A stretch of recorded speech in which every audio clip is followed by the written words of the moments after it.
either conversion, which of course means submission to their authority and their ideological belief system, or extinction, because that is what they're saying, then there is no room for a dialogue.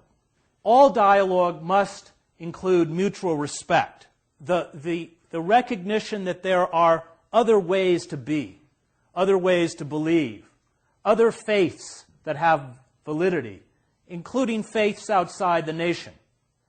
When that mutual respect is abolished, when the discussion between you and an adversary is only about your submission, or ultimately, of course, eradication in this obsession with apocalyptic violence, which really is a manifestation of the kind of rage that many of these people feel, this theology of despair, because that's what this is. It's not, which should be the heart of the Christian gospel, it's not a theology of hope or love. It's a theology which says nothing in this world is worth saving and worth protecting. And therefore, everything should be destroyed, including all of those people on the planet that have not bought into my belief system. And the language, and some of it's in the book, of many of the people like Rod Parsley is a good example, is one that's constantly filled with the language of violence and the language of war. And I think that when you look at like the Left Behind series or any of the long descriptions of what happens at the end times, there's a deep pornographic quality to the violence that is poured out. And of course, what happens in totalitarian systems is that you surrender your conscience. Moral decisions are made for you. You are told what is right, what is wrong. That's part of the attractiveness of totalitarian movements. You remove that anxiety, and you are given a moral license by demagogues to hate and to destroy certain segments. You can direct that rage and hatred and kill with a free conscience. And you see it the way they talk about Muslims. And there's also, I went to a weekend with Tim LaHaye in Detroit, and which, they brand the religion of Islam as satanic, as something that must be abolished from the face of the earth.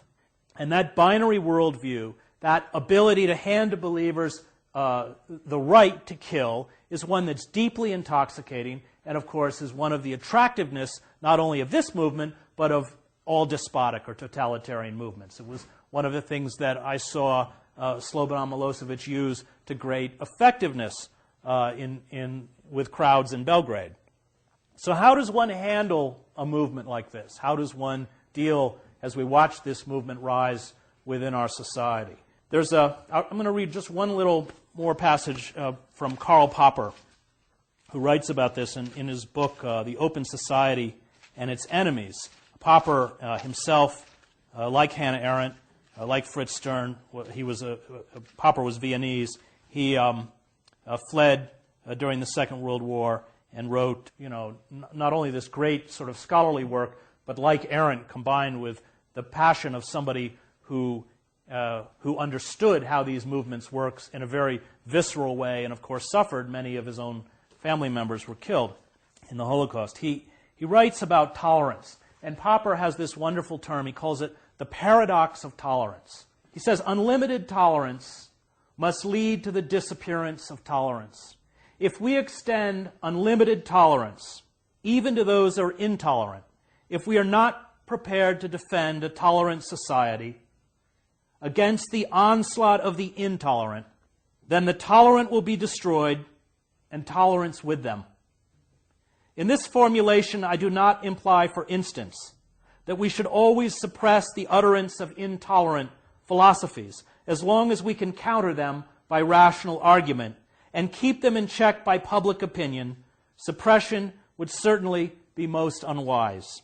But we should claim the right to suppress them, if necessary, even by force, for it may easily turn out that they are not prepared to meet us on the level of rational argument, but begin by denouncing all argument. They may forbid their followers to listen to rational argument because it is deceptive. and teach them to answer arguments by the use of their fists or pistols. We should therefore claim in the name of tolerance the right not to tolerate the intolerant. We should claim that any movement preaching intolerance places itself outside the law, and we should consider incitement to intolerance and persecution as criminal, in the same way as we should consider incitement to murder or to kidnapping or to the revival of the slave trade as criminal. And so what do we do? If I'm correct, if the root of this movement lies in the dislocation or disenfranchisement of tens of millions of Americans, the physical destruction of community, and when one looks at the two epicenters of the movement, it comes from these blighted former manufacturing centers and these huge soulless exurbs like Orange County, where there's no community center, no community rituals, often no sidewalks, and people live in vast, palladium-windowed monstrosities and get in big, empty cars and drive 2 hours to big, empty offices in LA and come home again. I think that physical destruction of community and the despair that it engenders, often economic, but not always, have been the engines of this movement. And unfortunately, there's no check now on the growth of America's oligarchy. We currently live in a country where the top 1% control more wealth than the 90% of households combined. And democracies cannot survive with these kinds of disparities and inequities. And that's not a new thought. Plutarch wrote about it. Thucydides wrote about it. We must find a way to reincorporate these people back into American society, to give them hope. If they continue to live on the margins of American society, and we continue to allow the assaults on the American working class to now reach out to the American professional class, and of course anything that can be put on software today can be outsourced, which means that engineering, architecture, a host of technical fields can be handed off to professional sweatshops in India where workers will work without benefits and, of course, at a third of the wages of American society. Unless we begin to stand up against these forces, then I think there is finally no way to blunt this movement. There are certainly things that we can do, passing hate crimes legislation. Look at everything they're fighting against. They are working very hard to make it impossible to have hate crimes legislation as we have in Canada, because they know that it can be applied to them in the kind of filth that they spew over the radio and broadcasting about a host of American citizens, starting with gays and lesbians. You know, one of the things Adams told us when I was in seminary was that we should watch very closely to what this movement did towards gays and lesbians. Because the first decree that Hitler passed in 1933, after he took power at the end of January, was banning all gay and lesbian meeting places. And one of the first book burnings that he carried out was in May at the Berlin Sexual Institute.